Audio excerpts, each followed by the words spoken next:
Hello दोस्तों, नमस्कार। कैसे हैं आप सभी।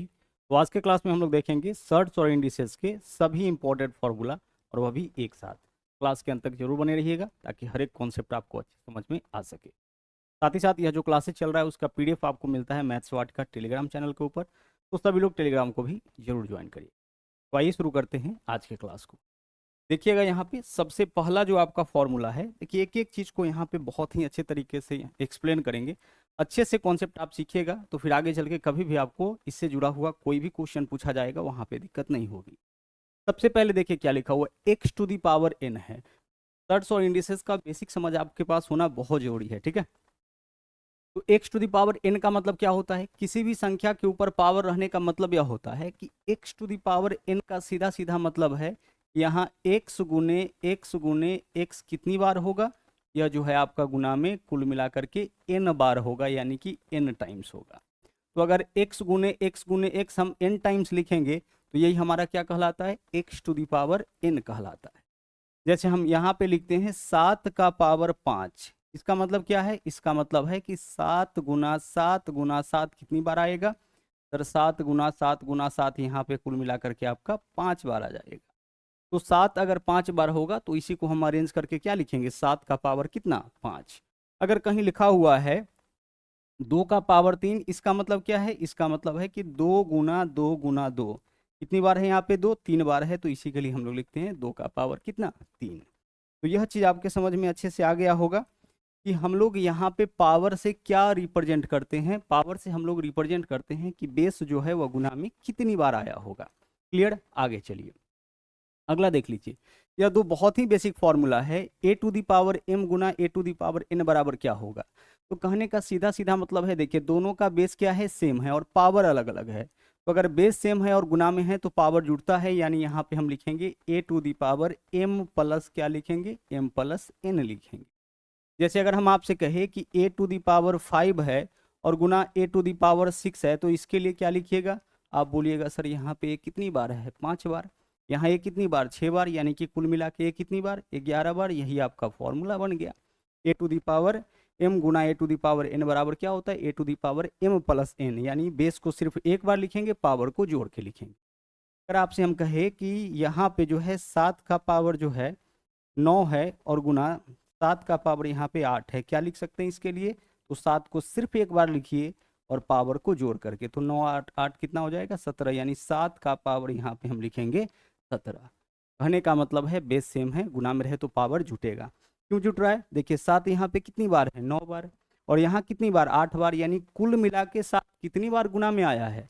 आप बोलोगे सर यहाँ पे 9 बार, यहाँ पे 8 बार, यानी कि 9 + 8 कितना होता है, 17। 17 बार आया है। X to the power n का मतलब हमने आपको क्या समझाया कि बेस कितनी बार आया है। तो 7 का पावर 8 लिखा हुआ यानी कि 7 8 बार आया है। एक जगह 7 का पावर अगर 5 लिखा हुआ यानी कि 7 5 बार आया है। तो 7 का पावर 8 गुने 7 का पावर 5 लिखेंगे तो क्या होगा, 7 का पावर 8 + 5 कितना, 13। आगे चलिए अब अगला क्या है, यहाँ पे देखिए बेस सेम है और भाग में है। तो अगर बेस सेम रहे, यह बेस है यह पावर है, तो बेस सेम है और भाग में है, इस चीज़ को हम ऐसे भी लिख सकते हैं a to the power M, यहाँ पे भाग के स्थान पर भाग या बट्टा दोनों का मतलब सेम होता है, a to the power N, इस तरीके से भी लिखा जा सकता है। तो बेस सेम रहे भाग में रहे तो पावर घटेगा, यानी बेस को सिर्फ एक बार लिखिए और पावर को घटा करके यानी एम माइनस क्या लिखेंगे, हम एम माइनस एन लिखेंगे। तो a to the power m भगा a to the power n के लिए क्या लिखेंगे, a to the power m minus n. जैसे अगर हम आपसे कहे यहाँ पे कि ए का पावर जो है 15 है और इसमें हमें भाग करना है ए टू दी पावर कितना से, 6 से, तो कितना हो जाएगा, ए को सिर्फ एक बार लिखिए और पावर को घटा करके, तो 15 में से 6 घटाएंगे कितना हो जाएगा, 9 होगा। ऐसा क्यों करेंगे, ए टू दी पावर 15 यानी कि ऊपर में एक कितनी बार आएगा, ऊपर में एक कुल मिलाकर के जो है वो आपका 15 टाइम्स आएगा, और भागा का मतलब बट्टा होगा। ए टू दी पावर 6 यानी कि नीचे में कितनी बार आएगा, 6 बार आएगा, तो 6 से 6 कटेगा, ऊपर में कितना बार ये बच जाएगा ना, 9 बार बच जाएगा। तो इसी चीज़ को हम लोग डायरेक्ट इस तरीके से लिखते हैं, बेस सेम रहे भाग में रहे तो पावर घटेगा, गुना में तो पावर को क्या करेंगे, जोड़ेंगे, और भाग में तो पावर आपका घट जाएगा। ठीक है, आगे चलिए अगला देखिए नंबर 4 क्या है। यहाँ है ए गुना बी गुना सी का होल पावर एन है, यानी यह पावर किसका है, ए का, बी का, किसी का, आप बोलोगे होल पावर एन है, यानी इन सब का पावर एन है। तो हम इसके लिए क्या लिख सकते हैं, तो इसके लिए हम अलग अलग लिख सकते हैं, a to the power n गुना b to the power n गुना c to the power n, क्योंकि होल पावर n है और गुना में है, इसका मतलब a भी n बार, b भी n बार और c भी कितनी बार, c भी आपका n बार हो जाएगा। जैसे अगर हम आपसे कहे 2 गुना 3 गुना 5 और इसका जो होल पावर है वह होल पावर आपका यहाँ पे 6 है, तो यह पावर 6 किसका है? आप बोलोगे सर 2 का भी, तो 2 का पावर 6 गुना 3 का भी, तो 3 का पावर 6 गुना 5 का भी, तो 5 का पावर 6। इस तरीके से हम लिख सकते हैं। तो अगर कभी इस प्रकार से वैल्यू आपको दिखे तो आप उसको कुछ इस प्रकार से लिख सकते हैं, या फिर अगर इस तरह से दिखे तो आप उसको अरेंज करके इस प्रकार से भी लिख सकते हैं। क्लियर? चलिए, तो a गुने b गुने c का होल पावर n यानी a to the power n गुना b to the power n गुना c to the power n। जैसे 2 गुना 3 गुना 5 का होल पावर 6 है, यानी 2 का पावर 6 होगा, 3 का भी पावर 6 होगा, 5 का भी पावर 6 होगा। उसी प्रकार से अगर हम आपसे कहे यहाँ पे इस 7 का पावर है 9 और गुना यहाँ पे हम लिखते हैं और क्या लिखते हैं, ठीक है, 8 का पावर 9 लिखते हैं, तो इसको हम एक साथ लिख सकते हैं इस प्रकार से 7 गुने 8 का होल पावर 9 बिल्कुल लिखा जा सकता है, कोई दिक्कत नहीं है। इन दोनों का मतलब क्या होगा? सेम ही होगा। 7 गुने 8 का होल पावर 9 यानी 7 का पावर भी 9 गुना 8 का पावर भी 9। तो हम इसको इस तरीके से लिख सकते हैं। तो अगर इस तरह से वैल्यू दिखे तो वापस से हम इसको इस प्रकार से भी लिख सकते हैं। आगे यहाँ देखिए a बाई बी का होल पावर n है, तो अगर होल पावर इस तरह से n है, इसका मतलब a टू दी पावर भी n होगा और b टू दी पावर भी क्या होगा? n होगा। दोनों को हम अलग अलग लिख सकते हैं। अगर हम आपसे कहे कि हमारे पास यहाँ पे 3/5 है और इसका पावर 2 दिया गया है, इसका मतलब यह पावर 2 किसका है? ऊपर वाले का भी यानी कि 3 का भी हम स्क्वायर करेंगे और नीचे वाला का भी यानी कि 5 का भी हम स्क्वायर करेंगे। और अगर कभी इस प्रकार से ही वैल्यू दिख जाए तो उसको हम एक साथ 3/5 का होल पावर 2 के फॉर्म में भी लिख सकते हैं। क्लियर? चलिए आगे बढ़िए। आगे देखिए, आगे आपका मैथ्स वाटिका 2.0 जो आपका एप्लीकेशन है, उस एप्लीकेशन के ऊपर अभी बहुत सारा बचा हुआ है फॉर्मूला, ठीक है, उसको देखना है। लेकिन यहाँ पे देख लीजिए, मैथ्स वाटिका 2.0 एप्लीकेशन के ऊपर होली स्पेशल आपका ऑफर जो है वो स्टार्ट हो रहा है 12 तारीख से, जो कि 16 मार्च तक आपका चलेगा। और इसके बीच में यानी 12 से लेकर के 16 तारीख तक अगर कोई भी कोर्स आप मैथ्स वाटिका 2.0 एप्लीकेशन से लेते हैं तो वहाँ पे आपको 50% का डिस्काउंट देखने को मिलेगा। कोई भी कोर्स लीजिए, आपका रेलवे स्पेशल कोर्स आपका चल रहा है सफलता के नाम से, मैथ फाउंडेशन कोर्स आपका ब्रह्मास्त्रा के नाम से, रीजनिंग फाउंडेशन कोर्स है, कोई भी कोर्स लीजिए, आपको वहाँ पे जो है 12 से 16 तारीख के बीच में अगर परचेज करते हैं तो 50% का डिस्काउंट देखने को मिल जाएगा। आगे चलिए, अगला देखिए यहाँ पे क्या है, a to the power m और इसका होल पावर n है, ठीक है। अब इसको हम कैसे लिख सकते हैं? बेस क्या है हमारे पास? तो बेस इस बार a है। बेस क्या है हमारे पास? बेस a है। और इस बेस का यह भी पावर है, यह भी पावर है। तो जब पावर के ऊपर पावर हो और ब्रैकेट लगा रहे तो पावर को आपस में गुना कर दीजिए। तो यह भी पावर है, यह भी पावर है, आपस में गुना कर दीजिए, यानी m गुना क्या लिखेंगे हम? यहाँ पे m गुना n लिखें। जैसे आपसे हम कहे कि भाई 2 का पावर हमारे पास 7 है और इसका होल पावर दिया गया है 4, तो अब हम क्या करेंगे? तो बेस को आप लिखिए और पावर को गुना करके, तो 7 गुना 4 कितना हो जाएगा? 7 चौके 28, 2 का पावर 28। पावर के ऊपर पावर हो, ब्रैकेट लगा रहे तो पावर का आपस में क्या हो जाएगा? गुना हो जाएगा। लेकिन अगर क्वेश्चन का यह फॉर्म है, ध्यान से समझिए, यहाँ भी क्या है? a का पावर m है और इसका होल पावर n है, तो यहाँ भी पावर के ऊपर पावर है लेकिन ब्रैकेट लगा हुआ नहीं है। तो जब ब्रैकेट लगा ना रहे तो इसका क्रिया ऊपर से नीचे की ओर होगा। कैसे होगा इसका क्रिया? इसका क्रिया आपका ऊपर से नीचे की ओर होगा। यहाँ पे आप जो है पावर को आपस में गुना नहीं कर सकते हैं। पावर को आपस में गुना कब करेंगे? जब पावर के ऊपर पावर हो और ब्रैकेट लगा रहे। जैसे अगर हम आपसे कहे यहाँ पे कि 2 का पावर है 2 और इसका पावर है 3 और इसका पावर है 2, बताइए इसका वैल्यू क्या होगा? तो आप इसको इस तरह से नहीं लिख सकते हैं, बेस को लिख दिए, पावर को आपस में गुना कर दीजिए, 2 3 6 दूना 12, ऐसे अगर लिखते हैं तो यह क्या हो जाएगा? यह आपका गलत हो जाएगा। ऐसा तब करते जब पावर के ऊपर पावर हो, और इस प्रकार से अगर हम ब्रैकेट लगा देते तो अब आप बेस एक बार पावर को गुना करके लिखते तो सही हो जाता। लेकिन यहाँ क्या है मामला? पावर के ऊपर पावर तो है लेकिन ब्रैकेट लगा हुआ नहीं है, तो इसका क्रिया कैसे होगा? ऊपर से नीचे की ओर हम लोग करेंगे। तो सबसे पहले देखिए, पहला बेस को वैसे ही लिख दीजिए, दूसरा बेस है उसको वैसे ही रख दीजिए, ऊपर से 2 नंबर छोड़िए और उसका कैलकुलेशन करिए। तो 3 का स्क्वायर कितना हो जाएगा? 9 हो जाएगा। अब आगे बढ़िए, ऊपर से 2 नंबर का कैलकुलेशन करिए, तो 2 का पावर 9 है, पावर करना पड़ेगा। 2 का पावर 9 कितना होगा? 2 4 8 16 32 64 128 256 512 कितना होगा? 512। तो यहाँ पे हम लिखेंगे 2 का पावर 512। समझ पा रहे हैं? एक जगह आपका सिर्फ 2 का पावर 12 हो रहा था, लेकिन यहाँ पे क्या हो रहा है, 2 का पावर 512। अगर हम ब्रैकेट लगा देंगे तो क्या आंसर आएगा इसका, 2 का पावर 12, और ब्रैकेट अगर हटा देते हैं तो 2 का पावर कितना हो जाता है, 512।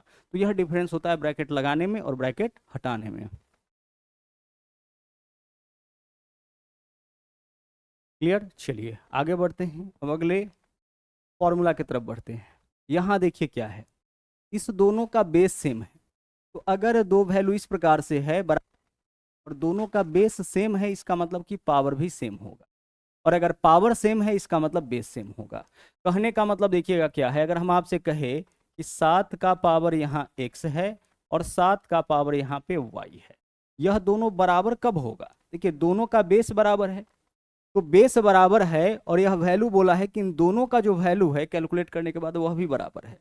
तो बेस बराबर है तो पूरा वैल्यू बराबर कब होगा? जब पावर भी बराबर होगा।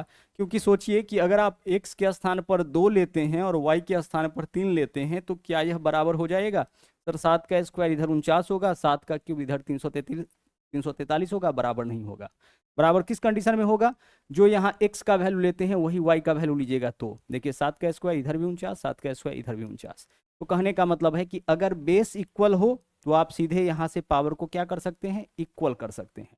और अगर मान लीजिए कि पावर इक्वल हो जाए, ठीक है, क्या इक्वल हो जाए, पावर इक्वल हो जाए, जैसे x का पावर 7 और इधर हम लिख दिए y का पावर 7, तो पावर इक्वल है और अगर यह वैल्यू बराबर है इसका मतलब बेस क्या होगा, बेस आपका इक्वल होगा। वही दो चीज यहाँ पे लिखा गया है कि अगर बेस बराबर होगा तो पावर आपस में बराबर, और अगर पावर बराबर होगा इसका मतलब कि बेस आपस में बराबर होगा। आगे चलिए, अगला देखिए क्या है, x टू दी पावर 0। किसी भी संख्या का पावर 0 होने का मतलब क्या होता है, किसी भी नंबर का पावर अगर 0 है तो 1 होगा। कोई भी नंबर लीजिए, हम अगर आपसे कहें कि भाई 69 का पावर 0 है, क्या वैल्यू हो जाएगा, इसका वैल्यू आपका 1 होगा। कोई भी नंबर लीजिए अगर उसका पावर 0 रखते हैं तो उसका मान 1 होगा। क्यों ऐसा होता है समझिए, जैसे अगर हम आपसे कहें कि भाई यहाँ पे जो है क्या है आपके पास, अगर हम आपसे कहे, ठीक है, कोई भी नंबर हम ले लेते हैं, हम लेते हैं 2 का पावर 5 और इसमें हम भाग करते हैं 2 के पावर 5 से। 2 के पावर 5 में किससे भाग करेंगे, 2 के पावर 5 से, तो क्या हो जाएगा भाई, सेम चीज है। तो सेम चीज है तो कटेगा तो मान क्या होगा, मान आपका इधर 1 हो जाएगा। अब इसको बेस पावर के रूप में अगर रिप्रेजेंट करना चाहे तो यहाँ देखिए दोनों का बेस सेम है और भाग में है, तो बेस को एक बार लिखिए, पावर को घटा करके, तो 5 माइनस 5 क्या हो गया, 0। तो 2 का पावर 0 क्या वैल्यू दे देगा आपका, 1 वैल्यू दे देगा। और केवल 2 का पावर 0 ही नहीं, कोई भी नंबर का पावर अगर आप 0 रखते हैं तो मान वह क्या दे देगा आपका, 1 दे देगा। क्योंकि पावर 0 होने का मतलब है कि ऊपर और नीचे दोनों जगह वैल्यू क्या होगा, इक्वल होगा। तो किसी भी नंबर का पावर 0 होने का मतलब है उसका मान क्या होगा, 1 होगा। आगे चलिए, यहाँ क्या है, पावर नेगेटिव है। अच्छा, कोई भी नंबर अगर आप लिखते हैं इस प्रकार से x, तो इसके नीचे कुछ नहीं मतलब क्या होगा, 1 होगा। अगर आप लिखते हैं 5 तो 5 के नीचे कुछ नहीं मतलब क्या होगा, 1 होगा। कोई नंबर लिखते हैं नीचे कुछ नहीं देते हैं, इसका मतलब नीचे 1 है। अगर हम आपको कहे कि इसको उल्टा करिए तो x को उल्टा करेंगे तो क्या मिलेगा, 1/x मिलेगा, क्योंकि x के नीचे 1 था। 5 को उल्टा करेंगे तो क्या मिलेगा हमें, 1/5 मिलेगा। क्लियर हो रहा है? अब उसी प्रकार से किसी भी नंबर का पावर अगर नेगेटिव हो तो बेस को उल्टा करिए, तो x को उल्टा करेंगे तो क्या हो जाएगा, 1/x हो जाएगा। क्लियर? कितना होगा, 1/x होगा। अगर हम आपसे कहे, यहाँ पे ध्यान से समझिएगा, कि x का पावर -2 है, इसका वैल्यू बताइए, तो बेस को उल्टा करिए, 1/x करिए, और यह पावर कहाँ आएगा, x के साथ, जिसके साथ पावर है उसी के साथ आएगा, सिर्फ उल्टा हो जाएगा। अगर हम आपसे कहे कि x का पावर -3 है, क्या मान होगा इसका, तो 1/x³ हो जाएगा। क्लियर हो रहा है? अगर हम आपसे कहे कि भाई 2 का पावर 3 क्या मान होगा इसका, आप बोलोगे कि सर 8 हो जाएगा। हम आपसे कहे 2 का पावर -3 इसका मान क्या होगा, तो आप बोलोगे सर इसके लिए लिखेंगे 1/2 का क्यूब, और 1/2 का क्यूब यानी कितना हो रहा है, 1/8 हो रहा है। तो आगे से 2 का क्यूब 8, लेकिन 2 का पावर -3 1/8। ठीक उसी प्रकार से 3 का पावर 2 कितना होगा, 9 होगा, लेकिन 3 का पावर -2 कितना हो जाएगा, 1/9 होगा। क्लियर? 3 का पावर 3 कितना होगा, सर 3 का पावर 3 आपका 27 होता है, लेकिन 3 का पावर -3 क्या होगा, 1/27 होगा। तो आगे जब वैल्यू इस तरह से दिखे तो डायरेक्ट आप वहाँ पे मान लिख दीजिए। आगे देखिए, x/y का होल पावर n है, तो हमने आपसे क्या कहा कि बेस को उल्टा करिएगा, पावर का चिन्ह बदल जाएगा। तो x/y है, उल्टा कर लीजिए, y बट्टा क्या लिखेंगे, x, बेस उल्टा कर लिए, अब इसका होल पावर क्या था, माइनस एन था, अब क्या हो जाएगा, प्लस एन हो जाएगा। तो जैसे ही बेस को उल्टा करिएगा, पावर अगर नेगेटिव है तो पॉजिटिव हो जाएगा और पॉजिटिव है तो नेगेटिव हो जाएगा। तो हम लोग अपनी ज़रूरत के हिसाब से बेस को यहाँ पे क्या करेंगे, उल्टा करेंगे, जरूरत पड़ेगा तो वहाँ पे कर लेंगे। तो देखिए एक्स बट्टा वाई का पावर माइनस एन था, हम क्या लिख सकते हैं, वाई बट्टा एक्स का पावर क्या लिखेंगे, एन लिखेंगे। जैसे ही बेस को उल्टा करिएगा पावर आपका क्या हो जाएगा, पॉजिटिव नेगेटिव से पॉजिटिव, और अगर पॉजिटिव है तो पॉजिटिव से नेगेटिव। अगला माइनस एक का पावर आप कुछ भी रखोगे, पहली चीज कि एक का पावर आप कुछ भी रखिए, एक का पावर 2 रखिए, क्या आएगा मान, 1 आएगा। एक का पावर 3 रखिए, क्या मान आएगा आपका, 1 आएगा। एक का पावर कुछ भी रखने पर वैल्यू क्या देता है, 1 देता है। लेकिन माइनस एक का पावर, यहाँ देखिए माइनस एक का पावर अगर 2 रखते हैं ना तो +1 वैल्यू आता है। लेकिन माइनस एक का पावर अगर 3 रखते हैं तो -1 वैल्यू आ जाता है। माइनस एक का पावर अगर आप 4 रखते हैं तो +1 वैल्यू आता है। और माइनस एक का पावर अगर 5 रखते हैं तो क्या वैल्यू आता है, -1 वैल्यू आता है। एक का पावर कुछ भी करने पर 1 ही आएगा, लेकिन चिन्ह का भी ध्यान रखेंगे। तो -1 का पावर अगर इवन हो, सम संख्या हो, तब तो वैल्यू प्लस में आएगा। लेकिन -1 का पावर अगर ऑड नंबर हो, विषम संख्या हो, तब तो -1 ही आ जाएगा। ऐसा क्यों, -1 का स्क्वायर यानी -1 गुना -1। तो -1 में -1 से गुना करिएगा, क्या होगा, -1 गुना -1 क्या होगा, माइनस गुने माइनस पहले तो प्लस, और 1 गुना 1 1 होता है, ठीक है। उसी तरह से -1 का पावर 4 रखने का मतलब -1 गुना -1 गुना -1 गुना -1, तो माइनस गुने माइनस प्लस, और फिर से माइनस गुने माइनस क्या हो जाता है, प्लस हो जाता है। लेकिन -1 का पावर 3 कहने का मतलब -1 गुना -1 गुना -1, तो -1 में -1 से गुना करेंगे प्लस, और फिर प्लस में माइनस से गुना करेंगे, 3 बार है तो माइनस। तो यही चीज आपको यहाँ पे दर्शाया गया है कि -1 का पावर अगर इवन हो यानी कि सम संख्या हो, तब तो इसका वैल्यू आपका हमेशा क्या आएगा, प्लस में आएगा। लेकिन -1 का पावर अगर कोई विषम संख्या आ जाए, इसका मतलब कि इसका वैल्यू क्या आएगा आपका, माइनस में ही आएगा। हम आपसे कहें -1 का पावर 320, क्या वैल्यू इसका आ जाएगा सर, -1 का पावर सम है ना, 1 होगा। और -1 का पावर आपसे कहे कि भाई 555, क्या वैल्यू आएगा सर, पावर विषम है ना, -1 ही रह जाएगा। क्लियर। तो -1 का पावर अगर इवन है तो वैल्यू आपका सम देगा, ऑड है तो वैल्यू आपका, सॉरी, -1 का पावर क्या है आपका, इवन है तो वैल्यू क्या देगा आपका, 1 देगा, और अगर ऑड है तो वैल्यू आपका -1 देगा। आगे चलिए अगला देख लीजिए क्या है, x बराबर √x गुना √x लिख सकते हैं। क्यों लग सकते हैं, जैसे अगर हमारे पास यहाँ पे कोई भी नंबर जैसे 7 है, तो 7 के लिए हम लिख सकते हैं √7 गुना √7। आप √7 में √7 से गुना करो ना, कितना हो जाएगा आपका, √49, और √49 का मान कितना, 7 होगा। तो 7 के लिए √7 गुना √7 लिख सकते हैं, मतलब 7 को भी हम यहाँ पे फैक्टर कर पा रहे हैं, समझ पा रहे हैं ना। अगर हम आपसे कहें कि भाई 3 के लिए क्या लिख सकते हैं, तो आप बोलोगे सर 3 के लिए √3 गुना √3 लिखा जा सकता है, कोई दिक्कत नहीं है। 5 के लिए क्या लिख सकते हैं सर, 5 के लिए हम लिख सकते हैं √5 गुना √5। कहने का मतलब 5 का भी आप फैक्टर इस प्रकार से कर सकते हैं, है ना, दो वैल्यू के गुना के रूप में आप इसको तोड़ सकते हैं। अब इसका बेनिफिट क्या मिलता है, तो अगर हम आपसे कहे कि आप ना 7 में भाग करके बताइए √7 से, कई बार ऐसा सिचुएशन आएगा और यहाँ पे आकर के आप अटक जाते हैं, लगता है कि भाई 7 में तो √7 से भाग हो ही नहीं सकता, जबकि हो सकता है। कैसे भाग होगा, भाई 7 का मतलब है कि √7 गुना √7, अगर हम 7 को तोड़ेंगे तब तो हमारे सामने यही आएगा, और इसमें हमें भाग कर लेना है √7 से, इससे यह कट गया, क्या बचा √7, यानी 7 में √7 से भाग करेंगे तो √7 बचेगा। अगर हम आपसे कहें कि 3 में √3 से भाग करेंगे तो क्या बचेगा सर, 3 में √3 से भाग करिएगा तो √3 बचेगा, क्योंकि 3 का मतलब √3 गुना √3, √3 में √3 से भाग करेंगे, क्या बचेगा हमारे पास, √3 आपका बच जाएगा। क्लियर। उसी तरह से अगर हम आपसे कहें कि 5 में भाग करके बताइए √5 से क्या बचेगा, 5 में √5 से भाग करिएगा, आपके पास हो जाएगा √5।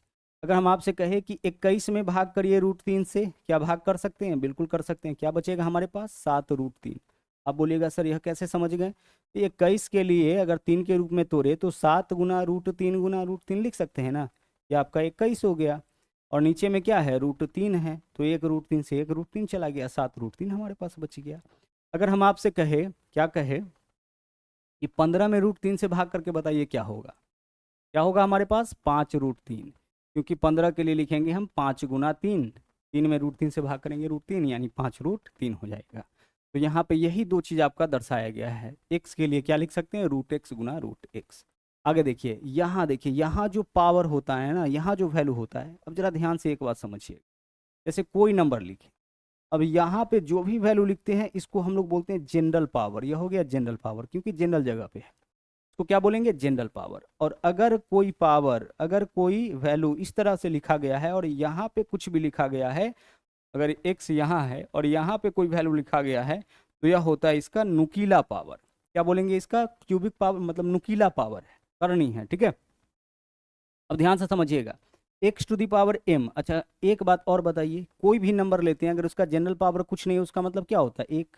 किसी भी संख्या का 5 है, इसका पावर कुछ नहीं है, मतलब क्या होगा, 1 होगा। और अगर हम इस तरह से लिखते हैं और यहाँ कुछ भी नहीं लिखते, इसका मतलब यहाँ पे क्या छिपा हुआ है, 2 छिपा हुआ है।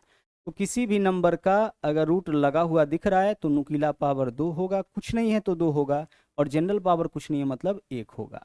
अब एक बात यहाँ से समझिए, इसको हम किस तरीके से रिप्रेजेंट कर सकते हैं। तो x का बताइए कि जनरल पावर क्या है, अब बोलिएगा कुछ नहीं है मतलब 1 है। अगर हम इस नुकीले पावर को यहाँ से हटाए तो यह जनरल पावर के नीचे आके बैठेगा। कहाँ बैठेगा, जनरल पावर के नीचे। जैसे आप रूट एक्स के लिए क्या लिखते हैं, सर एक्स का जनरल पावर कुछ नहीं है मतलब 1 होगा, और यहाँ कुछ नहीं है मतलब 2 होगा, तो 2 हटाएंगे तो यहीं आएगा ना, तो एक्स का पावर 1/2। रूट एक्स के लिए क्या लिखते हैं, एक्स टू दी पावर 1/2 लिखते हैं। अगर हम आपसे कहे कि यहाँ हमारे पास जो है 3 है, इधर x है, क्या लिखेंगे, सर x का जनरल पावर कुछ नहीं है मतलब 1, और 3 हटेगा यहाँ से तो जनरल पावर के नीचे आकर के बैठ जाएगा। क्लियर, चलिए आगे देखिए, आगे क्या है आपका, इतना क्लियर है। नुकीला पावर हटेगा तो कहाँ बैठेगा, जनरल पावर के नीचे आकर के।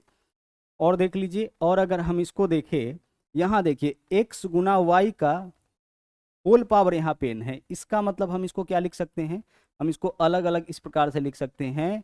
यह जो होल पावर n है कुछ इस प्रकार से, x गुना वाई का होल पावर 1/n, क्योंकि इसका इन दोनों का जनरल पावर कुछ नहीं मतलब 1 है, और नुकीला पावर दोनों का n है, तो n कहाँ जाएगा, नीचे। यहाँ देखिए इसको हम कैसे लिख सकते हैं, x का जनरल पावर क्या है, m है, नुकीला पावर हटाएंगे क्या है आपका, n है, तो नुकीला पावर हमेशा कहाँ जाएगा, नीचे, और जनरल पावर हमेशा कहाँ जाएगा, ऊपर। क्लियर, तो x का जनरल पावर m है, नुकीला पावर n है। यहाँ के बजाय अगर ऐसे करके भी दिया हुआ रहता तो भी आपका सेम ही चीज होता है। तो जनरल पावर को हमेशा ऊपर रखिएगा, नुकीला पावर अगर आप हटा रहे हैं तो आपको कहाँ रखना है, जनरल पावर के नीचे में, जनरल पावर के नीचे में आपको इसको रख देना है। क्लियर, चलिए आगे चलिए। यहाँ देखिए क्या है, रूट एक्स गुना रूट वाई। हम इसके लिए क्या लिख सकते हैं, एक ही रूट के भीतर रूट अंडर एक्स वाई। जैसे आपसे हम कहे कि रूट 2 गुना रूट 3, क्या लिख सकते हैं, अलग अलग है ना, एक ही रूट के भीतर गुना कर दीजिए, रूट अंडर 2 गुना 3 लिख सकते हैं। रूट अंडर 2 गुना 3 यानी रूट अंडर 6 लिख सकते हैं। उसी प्रकार से रूट एक्स गुना रूट वाई के लिए हम एक ही रूट के भीतर एक्स प्लस वाई नहीं लिख सकते हैं। यानी अगर हम आपसे कहे कि रूट 2 प्लस रूट 3 बराबर क्या होगा, तो आप इसके बराबर में एक ही रूट के भीतर 2 प्लस 3 यानी कि 5 नहीं लिख सकते। यह क्या होगा, यह गलत हो जाएगा। इसमें क्या होगा, जो अलग अलग वाला होगा वो हमेशा बड़ा होगा एक साथ वाले से। यानी रूट 2 प्लस रूट 3 बड़ा होगा किससे, रूट 5। अगर गुना में है तब तो इक्वल हो जाएगा, लेकिन प्लस में अगर अलग अलग प्लस में है तो अलग अलग वाला बड़ा होगा एक साथ वाले से, और अगर माइनस में है तो अलग अलग वाला छोटा होगा एक साथ वाले से। अगर हम इसमें कहे, क्या बताइए कि रूट 7 माइनस रूट 5, और 5 माइनस 7 कितना होगा, 2 होगा। भाई एक्स के जगह 7, वाई के जगह 5 लिए हैं, तो रूट 7 माइनस रूट 5, और यहाँ 7 माइनस 5 रूट 2। क्या यह बराबर वैल्यू होगा, नहीं, अलग अलग वाला जो है वह छोटा हो जाएगा। यानी रूट 7 माइनस रूट 5 छोटा होगा किससे, रूट 2 से। जैसे देखिए यहाँ पे समझिए, अगर हम x के जगह ले लिए 16 और y के जगह ले लिए 9, तो आप बताइए कि x के जगह क्या लिए, हम 16 लिए हैं, तो 16 का वर्गमूल यहाँ पे क्या निकलेगा, 16 का वर्गमूल यहाँ पे 4 निकल जाएगा। y के जगह 9 लिए हैं तो 9 का वर्गमूल क्या निकलेगा, 3। तो इधर 4 और 3 कितना हो गया, 7। x के जगह 16, y के जगह 9, तो 16 9 25, 25 का वर्गमूल इधर क्या हो जाएगा, 5। इधर क्या आया, 7। 7 बड़ा है किससे, 5। तो वैल्यू पुट करके बता दिए कि x के जगह 16, y के जगह 9 पुट करके देख लीजिए क्या होता है। 16 और 9 क्यों लिए? क्योंकि इसका वर्गमूल निकल पाएगा और इसको जोड़ने पर भी जो वैल्यू आता है उसका वर्गमूल निकलता है। तो x के जगह 16 लेंगे तो इसका मान आपका रूट x का मान 4 हो जाएगा, 9 लेंगे रूट y का मान 3 हो जाएगा, इधर 4 + 3 7, इधर देख लीजिए x + y, तो x के जगह 16, y के जगह 9, 16 9 25, 25 का वर्गमूल 5। तो जब एक साथ है तो वैल्यू 5 दिया, अलग अलग वैल्यू 7 दे रहा है, यानी अलग अलग वाला बड़ा होगा किससे? एक साथ से। और उसी प्रकार से माइनस रहने पर जो अलग अलग वाला है वो आपका छोटा होगा किससे? आपका एक साथ वाले। तो इन सब के ऊपर आधारित क्वेश्चन जो है आपको जो है एग्जाम में देखने को मिलता है। यह आपका ओवरऑल फॉर्मूला था घातांक और करनी का, जो बहुत ही ज़्यादा इंपॉर्टेंट था। इसका पीडीएफ आपको मैथ्स वाटी का टेलीग्राम के ऊपर मिल जाएगा, तो टेलीग्राम सब लोग ज्वाइन करके वहाँ से पीडीएफ निकाल सकते हैं। तो आज के लिए इतना ही, मिलते हैं फिर से अगले क्लास में। थैंक यू, जय हिंद।